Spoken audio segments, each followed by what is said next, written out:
Ayun mga kasama, meron namang nahuling sidecar doon, no? Dala-dala na ni Sir Richard yung lalaki. Sir, ano nangyari doon? Kanina, ano nangyari? Ano daw?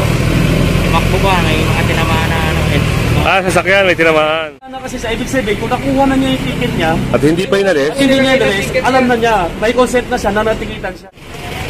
At ang galing, no, yung purpose nila at nilalagyan nila ng mga gantong kadena. Hindi makasama at ay dinata ito, no? O, sa bagay, dinaraanan ng taan. So, no parking, fire hydrant.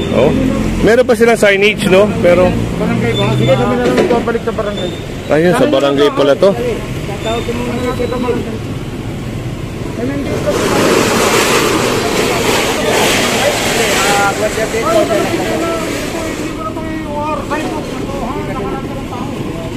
At ayun nga, nasampa. Sir, yung mga ganyang bakit, bawal din to? Ito, obstruction na rin kasi, Bulupig structures, bawal lalo na ito. Ayun, mga kasama.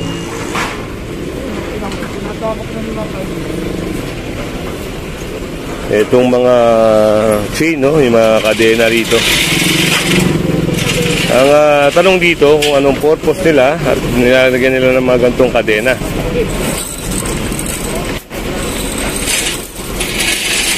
Ito, piskado nga ito.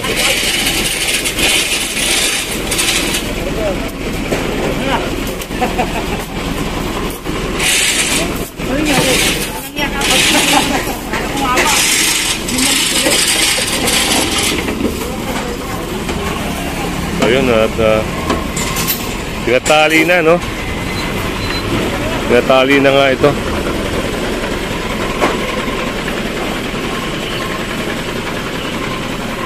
Tali na lang, medyo madami-dami na rin kasi yung mga nasa taas inaayos lang. Meron na yan! At ito ata. Kinuha na yata yan. Kinuha na yung ticket. Kinuha na sinanggal. Ibig sabihin, alam na niya, kanino to? Walang nilagay na ticket eh. Walang nilagay na ticket? Hindi, okay lang, magkaibang oras. Ibig sabihin, wala na, videoan mo lang. Ito, mga kasama. Kasi kung ibig sabihin, kung nakuha na niya yung ticket, alam na niya natikitan siya, hindi pa rin niya inalis. Hindi naman kasi parking ticket yung ticket natin eh. Okay lang madoble yan. Pwede pala yun, sir? Pwede madoble pala ang ticket? Kasi wala na kasi sa ibig sabihin, kung nakuha na niya yung ticket niya, at hindi pa inalis? Hindi niya inalis, alam na niya, may consent na siya, nanatikitan siya. Okay. Kapag hindi niya inalis, hindi naman kasi parking ticket yung ticket natin. Pwede ulit tikitan. Ticket yun. Kung alam na niya natikitan siya, dapat inalis na niya. Okay, yun. May paliwanag pala si Hepe, no? Pinaniket na siguro, sa kanina, pero walang nilagay na ticket. Hindi, may dapat may ticket po yan, kung liligit ka na yan. So ito, parang titikitan. Uli itong sasakyan na ito, no?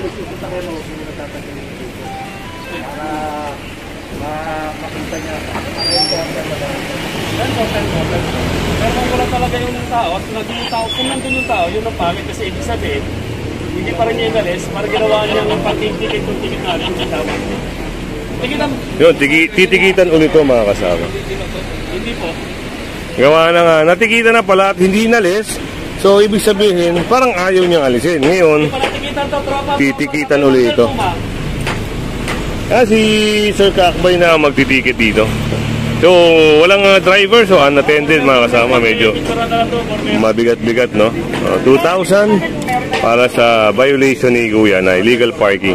Tatay Manuel Puma. Shout out, Sir Migs. Ayun. Yes, sir. Sir Migs, no? Shout out pala kay Sir Migs. Sir Migs Gomez yan. Magandang umaga po sa inyo. Ayun. Salamat, sir. Tatay Manuel Puma. Tatay Manuel Puma. Ito yung minamaso na nga ito, no? Tatay Manuel Puma.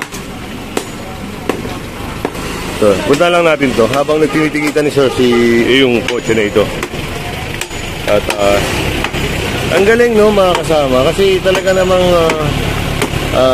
may concern yung leader na ito, yung team na ito, no? Kasi kung iba-iba ito, mga kasama, pagwawalang bahala na lang, no? Ang nagiging problema kasi, mga kasama, ito ay parang tapos na ata ang contract nitong PLDT. Ay, tatanong tayo kay Sir mga kasama. Sir, magandang umaga. May tanong lang ako, Sir. Halimbawa tapos na yung kontrata ng PLDT na yan. Oh, definitely dapat tinatanggal na nila yun. Talagang tapos na ang kontrata niya. Opo. Binibigyan na sila ng ample time ng ano kasi may mga connection pa yan. Dapat ibinabaw na nila sa lahat yan. Ah, ganun pala. So, meron pang active na linya. Yes. So, definitely nakalock pa siya eh. Oo. Secure pa nila eh. Meron naman tayo nakikita, Sir, yung mga nakabukas. Nakabukas na, na-open, nakita namin wala. Minsan nagvo-volunteer na kami natatanggal pero dapat PLDT magtanggal. Ayun, dapat PLDT nga naman mga. Salamat, Sir, ha. At tayo naintindihan ng mga subscribers natin, sa mga viewers natin dyan.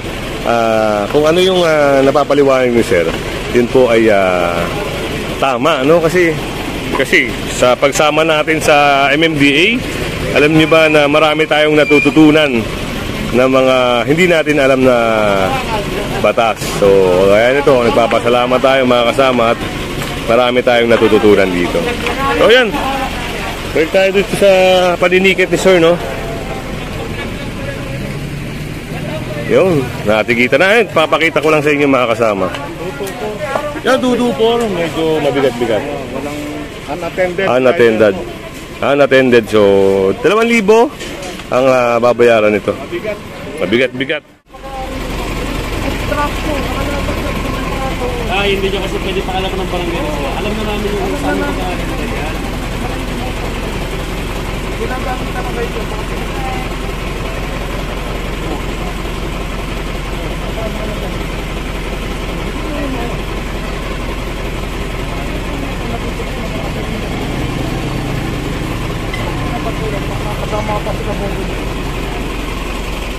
At dito, isang sasakyan ng nahuli. Sir, anong violation? Yung driver. Ayun, napansin ni Sir, no? Hindi naka-seatbelt ito. Pag ganyan, Sir, magkano kaya yan? Sir, wala na pa kasi tayong price. Bali ko, inaano lang namin yung violation nila. Tapos, isuwa natin ang ticket. Tuturo namin yung sanction naman. Doon na lang. Sa Bayad Center. Sa Bayad Center nakakalam. Ayun, mga kasama at narinig nyo, no? Sa Bayad Center yung pag inabot niya yung ticket, alam na ng Bayad Center kung magkano yung babayaran niya. Yan, at sunod lang tayo doon sa may task force at sa kaiskog. Meron namang nahuling sidecar doon, no? May makalapit gawa na napakaraming sasakyan. Kinakausap ni Sir Richard yung lalaki. Yung may-ari ng padjak. Dahil tayo makalapit, dito lang tayo, no? At least nakikita natin sila.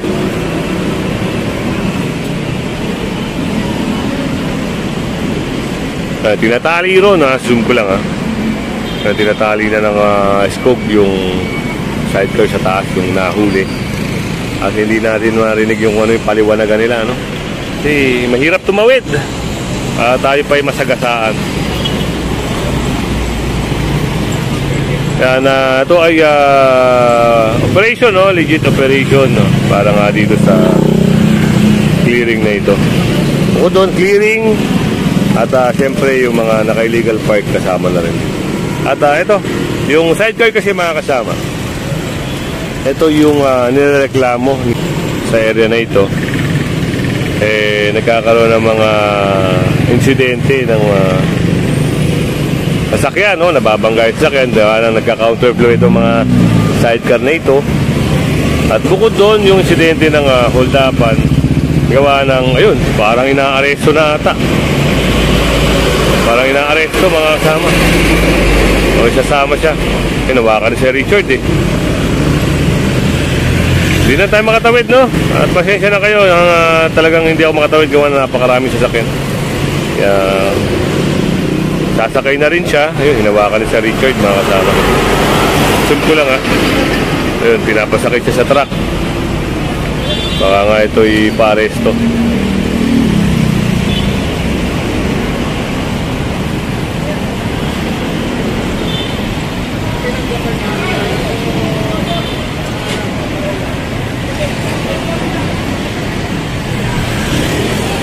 Yun, hawak-hawak na si Richard yung lalaki. Sinakay sa truck. Hindi na ako nakalapit mga kasama. Pasensya na kayo at hindi ko na na-cover yung usapan doon.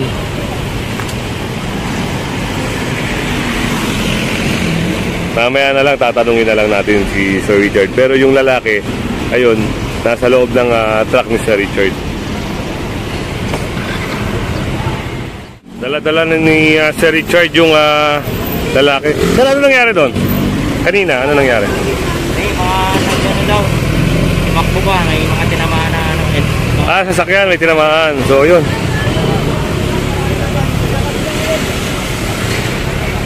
Meron palang tinamaan sa sasakyan, kaya yun.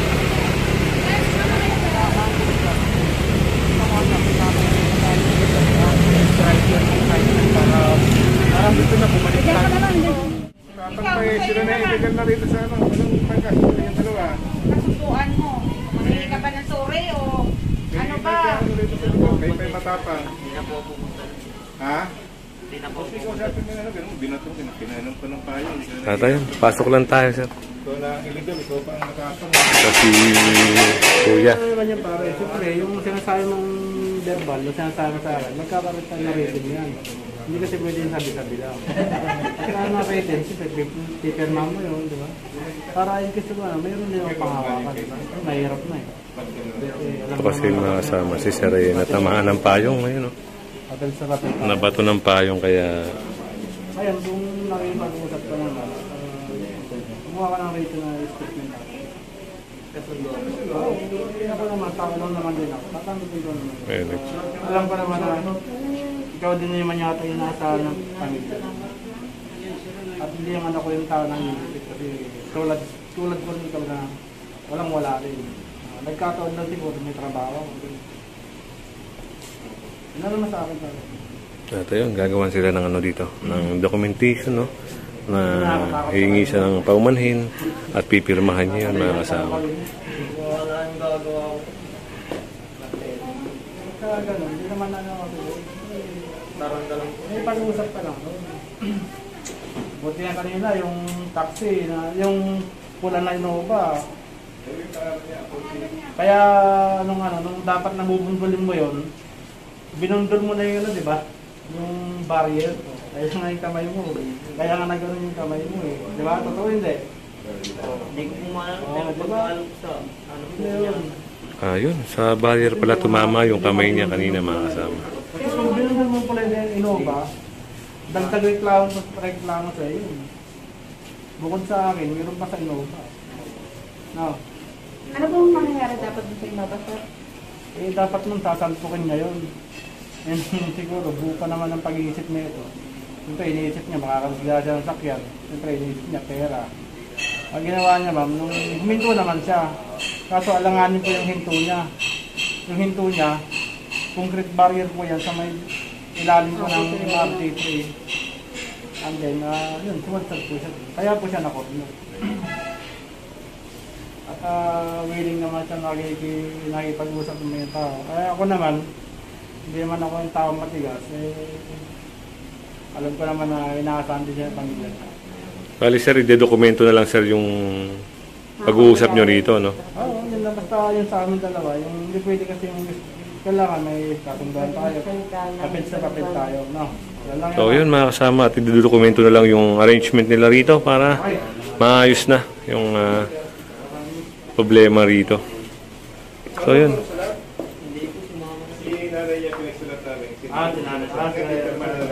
Si kuya pala hindi marunong magsulat, mga kasama. At yun, willing naman siya humingi ng patawad, no? Sa nagawa niya. Tayo, mamaya, puntahan natin si nanay. Ngayon ko yung important ko kanina. Medyo magulat siguro yung anak niya ka rin. Sila po talaga Vlogger yung pa kayo, target vlogger? ng live. Bigyan mo sa amin Yan yung nga, para makapag-subscribe may kami. content po yun. Sila po yung mga sasakyan na mga tri-bike na kumakaunter flow and then may sakay sila mga pasahero na hindi po nila alam na anytime na pwedeng mabundol, gano'n po. Tapos pag nabundol po, siyempre, kawawa yung sakay ng pasahero. Kaya yun po, kaya andun po kami dahil yung accident ticket ko, yung complaint na pinadala po sa opisina namin, bali po in-action lang po namin, ginagawa lang po namin Yung trabaho namin. plano nyo po yung dinala namin. At kanina din po, Magugulay. yung anak ko po kanina, siguro nagulat siya kanina, paparamdam po. Busilak po. Busilak sa Kakatambay official vlog. Kaya ginawa po ng anak niya kanina, Si Daddy. walang ginawa, Dada ko. kundi tamakbo. Tapos po, may magaling siya mag-drive. Katambay sa Katambay official vlog. Nasa call po siya doon sa Innova na kulay pula. Buta lang yung Innova na kulay pula po. Katambay Nagkumpang po ako. official vlog. Kasi dito po sa left side yung anak niyo. Dito may malapit sa SI po. barrier. SI. Tapos andito po sa kanan. Ang gusto ko sana gawin na, Sige po. dadaknay ko sana kanina. Tatalon ako sa motor ko. At agawin ko lang yung manabela para mapahin ko lang po siya. Yun lang po yung ano ko kanina. Wala po ibang ano or other nga. Yun lang po yun. So yun, at nagpaliwanagan na rito, no? Yung kanina, Hingi na lang ng statement, tapos pinaliwanag ko nga sa anak niya na hindi naman ako tao na higipit ka. Kaya alam ko po, inaasahan din niyo po ng anak ninyo. Kaya tayo hirap pa nagmuhay ngayon, di ba? Kaya, ilan pa sa akin po. Ngayon na, kung anong ano nyo yan, nangako po kayo na kayo magsusulat para sa anak nyo na hindi na siya uulit, na hindi ko siya sinaktan, hindi namin siya naggrabyado. Opo, yun po yung ano doon. at parang Transparent pa tayo. yung ano sir, parang ano yun, yung demanda, yung parang ganon, hindi sila magdidemanda, wala silang reklamo, wala silang habol, ganon. Opo, parang ganun po. Parang ganon mga kasama. Ang akin lang naman po, siyempre naawa naman ako sa Oh, sir. rider. Tao lang din naman ako. Sino ba naman ako? Laki mahirap lang naman ako. Okay, tanungin natin si sir, no? Sir, ikaw ba ay magdidemanda pa o hindi na? Hindi na. Kailangan ko rin po yun. Pinangangatawanan mo na yan, sir. Ayun, mga kasama. At dokumentado kasi. Hindi na kasi sa akin. Siyempre, kayo kasi yung subject ng operation kanina. Dahil nga doon sa complaint. Kaya doon kami kanina. Kasi kung wala namang, yung operation namin legit yun, pare. Legit yun, may ano yun. Kaya doon kami.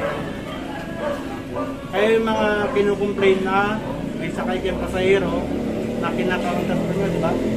Hindi nyo ba alam na napakadelikado sa mga mananakay? Na anytime pwedeng masansyot yung bike nyo. Pag nangyari yun, hindi kawawa naman yung pasahero niya, di ba? Tulad yan. Ayaw mga kanina. Sabi nga din sir, pag-medical. Ayaw mo wala. Kuya yung ano niya, no? Pakipagkasundo. Sila lumaki sa tatay ko na. Kasi kung nasinan, Dagupan. Kababayan pa pala sila, sir. Ayan. Ano? panggalapok to. Panggalapok ko lang. Panggalapok. So, yun nga, mga kasama. At mayroon ng kasunduan dito. Ipa-final na lang, no? Sa barangay na siguro yung pinali nito. At yun. Kung hindi pa nag-subscribe sa ating channel, subscribe na lang po si Kuya Goods. At syempre, pahit na rin ang bell para laging update sa ating mga video. Mayan, magandang umaga po. Mabuhay po kayong lahat.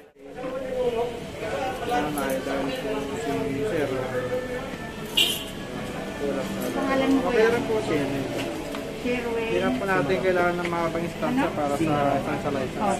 Isa nga po na nga rin po na Maranda. mauulit at Baranda. hindi po sila Magre-reklamo. magreklamo.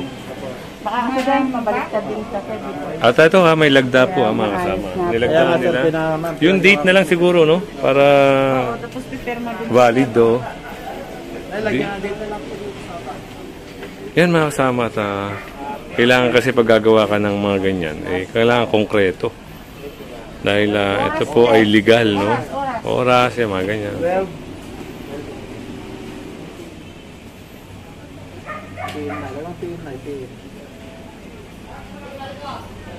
Tapos dito, pangalan ng anak mo. Ito po ito. Yan. Okay, sir, dito sa baba.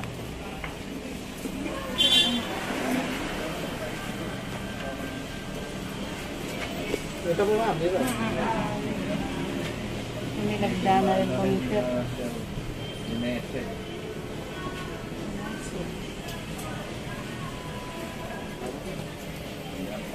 Okay. At yun na. Permado na, no? Both parties mga kasama. Hingi na lang ng kopya si Sir. At hingi ng kopya si kuya. No, para meron silang pinanghahawakan.